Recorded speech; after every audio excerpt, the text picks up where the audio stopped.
What's up, everybody, and welcome to my Monday Night Raw review. After a very last week of both boring Raw and SmackDown, because both shows are mostly shitty and just were not really good shows, let's see if they can redeem themselves. With the ratings going low under 2 and sucking more and more, we kicked it off this week with Kurt Angle coming out here telling that Braun Strowman had, well, we all know his elbow was hurt, but it kind of came out today that his elbow was shattered and he had to have surgery and he could be out for 6 months.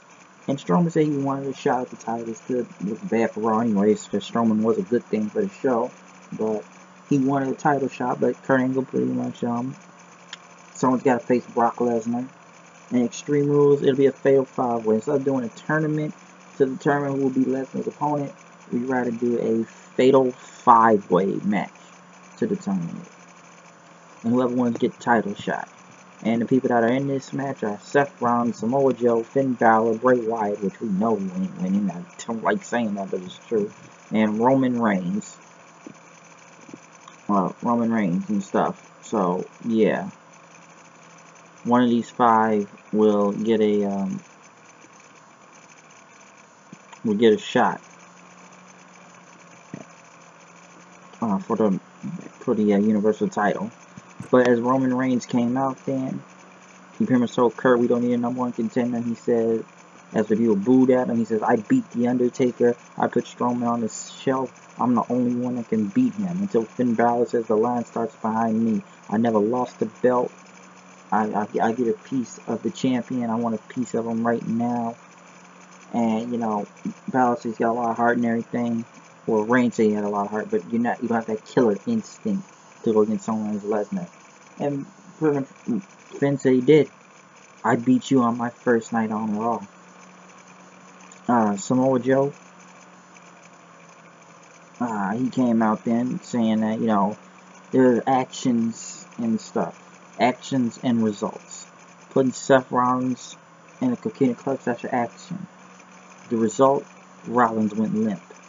And talk about the fatal 5-way with him winning, and that's where you got to talk about Lesnar.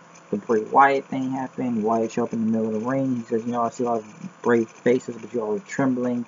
You'll cower, fall, and run. Seth came out next, and he pretty much said that, this is, it's a long time now for Extreme Rules and stuff. This is Raw, and it's time for some action right now. They want to fight Joe, and as they brawled with each other, pretty much everyone started brawling all over the place. Finn was taking out everyone, pretty much in that double drop kick on both Joe and Seth Rollins. And Reigns pretty much came back and took a Superman punch on Wyatt and knocked Wyatt out the ring. And Finn pretty much after another drop kick, pretty much got in the ring, took out Reigns, hit him with hit him with a sling blade, and even did the drop kick thing, and he pretty much did a run and dive outside to off the top rope and landed on pretty much, I think it was Seth, Joe, and Rollins at the same time, so he landed on all of them then.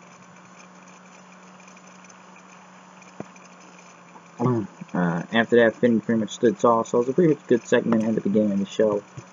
Even though, like I said, I think people would have done more of a tournament type of a deal. He did win the match. Well, not win the match, but I don't know why I just said that. It was a good way to kick up the show. Made Finn look strong, so that's good. Jeff Hardy went against Sheamus. Matt was out there. Pretty much as they came out. Delete! Delete! Delete chants were all over the place. So, wonderful! Jeff pretty much went against Sheamus, which they really messed up one spot with the bro kick thing, I felt like. When Sheamus went for a bro kick, it looked really awkward because he hit the kick, but Matt was still standing on the apron, and I guess he just kicked him again so he could land on Cesaro. So it looked really awkward right there, and it looked like he didn't really connect all the way. I will say that. But there were a lot of delete section signs out there. So yeah. So we all know Matt and Jeff are half broken. They will be facing Sheamus and Cesaro for the tag team championships at Extreme Rules. That will go down.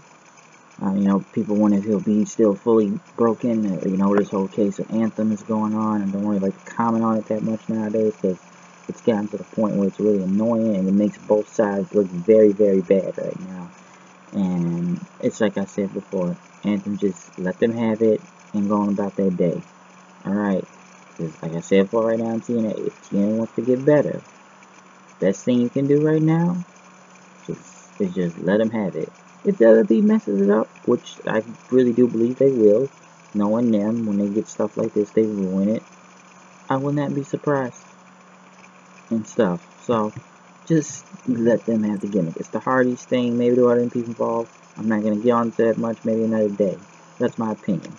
Sasha Banks went against Alicia Fox, which really was odd. And Alicia Fox went over and beat Sasha Banks. Clean in the middle of the ring.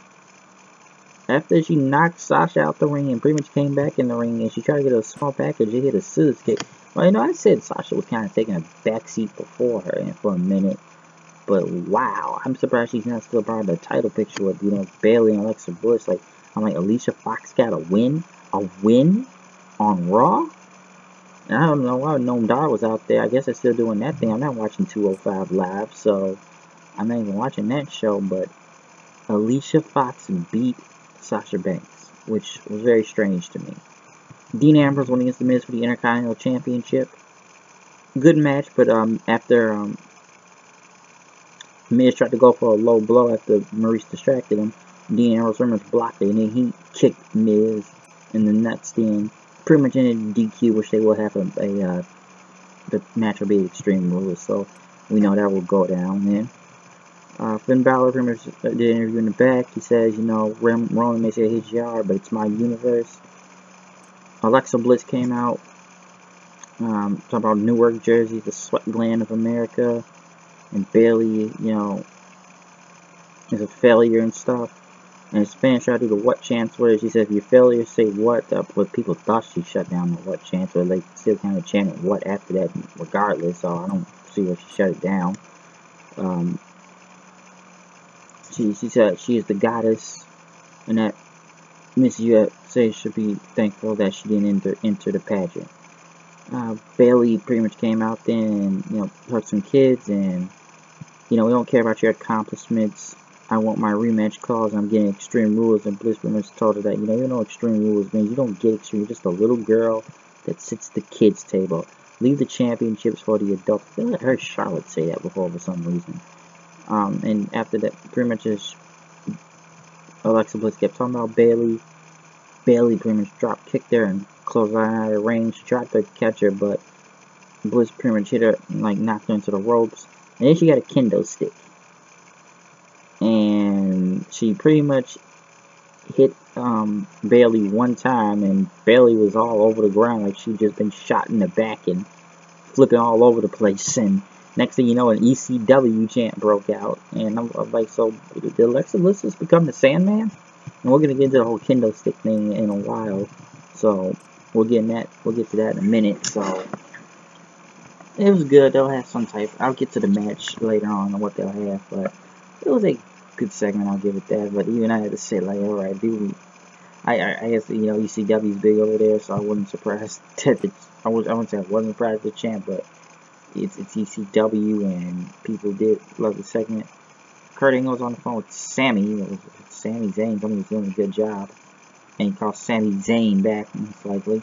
But Miz and Maurice complained about Kurt Angle, about him getting disqualified, and you'll get your match at rematch at Extreme Rules. But here's the thing. Well, pay-per-view called Extreme Rules. If the champion loses his title, if he's disqualified, and Angle gave the match on ring, so if Dean Ambrose gets disqualified, Miz will get the title, which doesn't make sense because like it's a pay-per-view called Extreme Rules. Aren't DQs supposed to be allowed? Is it supposed to be anything goes type of deal? And that if you get disqualified, you lose the belt. That doesn't make no type of sense, and that just sounds very retarded. As Maurice argued with Kurt Angle in French, the Drifter showed up and played his guitar and strummed it and walked away.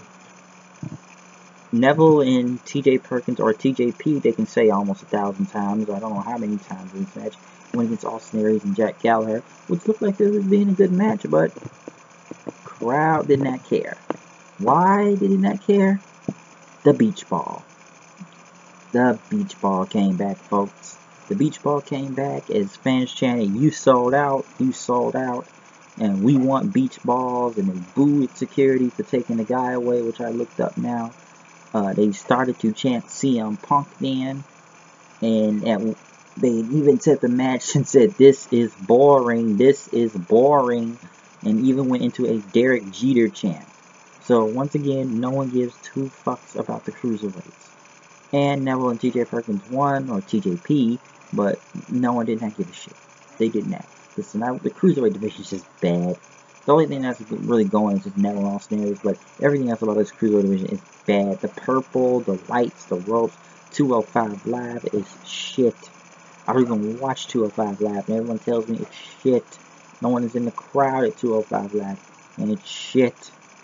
So once again, the cruiserweights shitted all over. Well, not the cruiserweight shit, but the fans shitted all over the cruiserweights match. They did not care because they wanted to play with a beach ball. So they went on to chanting CM Punk and "We want beach ball" and Derek Jeter. Derek Jeter, folks. Derek fucking Jeter. Bray Wyatt. Did you Bray Wyatt? No, not Bray Wyatt. Bailey, yeah, she was very much checking her shoulder after the kendo stick was angle. Pretty much said, "You want a match. You don't want a straight up match, or you want a different match. And you're going to get your revenge and give Alexa a taste of her own medicine." Maybe to go to the extreme. Angle, pretty much, I don't know if you've been listening to Vince Russo lately, or whoever Vince has been, listening to Russo. They hired Russo back. It'll be a kendo stick on a pole match for the title. Yes, on a pole, folks. That's classic Vince Russo booking. So, I don't know what you want to say about that. Maybe they fired Russo back, knowing how shitty Raw is at the time. They may have hired Russo back.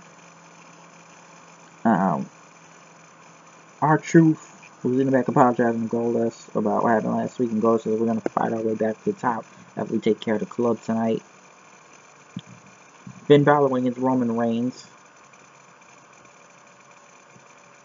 which was a really good match. But this is where it's somewhat worrisome. Roman Reigns beat Finn Balor. And let's just say this is a 50% Roman Reigns we're talking about too. So this is a one-arm Roman Reigns, which he had to put tape on later on the night for some reason. After he didn't have it on earlier. And they pretty much made many excuses for him to win. It wasn't like he was in a heel way. Finn was about to win, but Roman knocked him off the ropes, and as Finn tried to recover himself, he pretty much beat him clean. Beat him clean, folks, with the spear.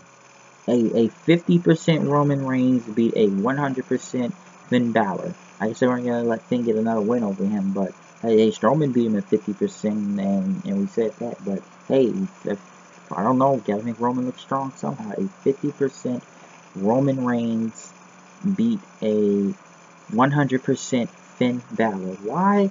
Because fuck Kevin Dunn, that's why. And I'm sure Vincent Dunn made that decision. Which I guess Ben can recover from this, but ooh, man, a 50% Roman Reigns beating, and somehow, some way, they will make this man look like the face. So, yeah, there you go, folks. Bray Wyatt was on the screen. It was Roman, this ain't your God, but it's my world. It's my universe. Finn says my universe, but this is my world. And Seth Rollins, you say you're the man.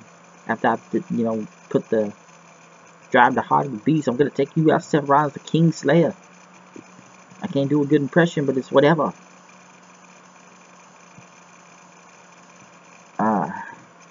Golden Truth came out and did their thing in their performance or whatever. Truth, but after that, Goldust beat up Truth from behind and went heel.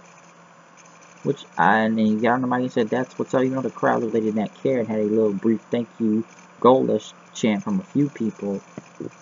I thought Truth was going to turn on. Maybe they can make Goldust into a valuable heel, because he's been comedy guy for I don't know how long for the past, ever since he stopped teaming with Cody Rhodes. And we all know Cody's not here no more, because he got tired of his company's bullshit. That maybe he'll be a great heel. I don't know. Like Goldust has done it before, but it's better than being a comedy guy. They will get into a feud with Truth, but then again, who gives a shit then, with these two? Who really cares? Because this team has done nothing. It's like with one week last week, they're gonna think they're gonna win, but now Goldust turns heel. Heel. Kind of out of the Vince. Enzo and Cass came out and did their thing until Titus O'Neil and Apollo Crews pretty much imitated their entrance. Well, Titus O'Neil did, and I don't know if they were chanting asshole. It was either asshole or they were chanting Enzo out there. They said asshole maybe at Titus O'Neil, and he said Crews is gonna be facing Enzo, but Cass says that's not gonna happen because it's gonna be you facing me. So it was Cass versus Titus O'Neil in a suit, which Titus won pretty much with a big boot taking him out, and then Enzo was going to take a selfie with it, but Crews would hit a kick to the back of Enzo's head. So I guess this will go somewhere, maybe, I don't know. Austin Aries versus TJ Perkins again. God knows, I don't know how many times I've been on 205, I don't even watch it. And even TJ was getting pockets. Oh yeah, man, I'm the winner, yeah. But now since we're going to end this once and for all. Seth Rollins going against Bray Wyatt. Wasn't much to say from here. I mean, people just waiting for the DQ and stuff. So, it wasn't a bad match. Nothing wrong. But after that Suicide Dive, you knew Joe was coming out. And the crowd started making noise then. Because the crowd was kind of quiet throughout this. So, Suicide Joe came out then. And we started beating up Seth Rollins and hitting him and everything. But yeah, Nagi, him and Bray Wyatt started jumping him. But then when Bray Wyatt hit the Sister Abigail on Joe, the crowd somewhat popped a little. And then he did Sister Abigail on Seth Rollins, and pretty much Seth fought with the buzzards, ending the show. So it was a somewhat better Raw tonight, I will say that. But than last week, I think the crowd was very edited last week on Raw, and it was shitty. And once again, the 3-hour thing once again catches up on you again. Raw was somewhat good. It's still mostly, a lot of it's still shit in some ways, but at least you had maybe a couple bright spots here and there from the bullshit that was there. If I had to put some bright spots in there, I would put I would say Jeff Hardy versus Sheamus. I'll say the beginning of the show, maybe the main event, little the Alexa Bliss and Bailey segment to some point. I will say that, but I don't know, some things like the Intercontinental title match, like somewhat else knew was gonna happen. Sasha being pinned clean and clean. Talk about taking a backseat, folks. I'm surprised at that. Roman going over Finn. I'm sure a lot of people have to say about that. And the Cruiserweights, yeah, I would say the Cruiserweights didn't have a bad match, but the crowd just did not give a fuck. They wanted to play the beach ball. So yeah. But I'm out of here. I'll see you guys later. Comment, subscribe, check out my other reviews. NXT TakeOver Chicago is this Saturday. I get that UK thing Friday, I know that, and Backlash Sunday, and a lot of other shows coming up in the week. But I'm out of here. I'll see you guys later. Peace and delete.